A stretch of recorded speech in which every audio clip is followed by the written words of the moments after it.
জামিউল কোরআন কাকে বলা হয়? হযরত উসমান রাদিয়াল্লাহু তাআলা আনহুকে জামিউল কোরআন বলা হয়। 6 নম্বর প্রশ্ন, কোরআন মাজিদ কোথায় ছাপা হয়? জার্মানির হামবুর্গ শহরে প্রথম কোরআন মাজিদ ছাপা হয়। বর্গীয় জ নম্বর, কোরআন মাজিদ কোন রাতে নাজিল হয়? কোরআন মাজিদ কদর রাতে নাজিল হয়।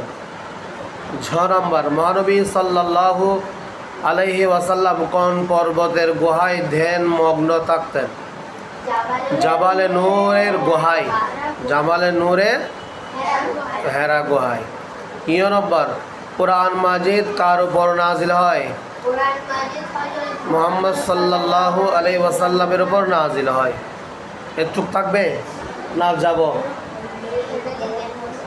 ঠ নম্বর, ঠ দিলে ঠ দিতে হবে, কারণ ঠর বন্ধু হচ্ছে ঠ, ডর বন্ধু হচ্ছে ডর, তো দুইটাই লিখলি। ঠ নম্বর হচ্ছে কোরআন মাজিদ নাজিল হওয়ার পূর্বে মহানবী সাল্লাল্লাহু আলাইহি ওয়াসাল্লামের বয়স কত ছিল? 40 বছর। কয় বছর? কে সর্বপ্রথম গ্রন্থাকারে কোরআন মাজিদ সংকলন করেন?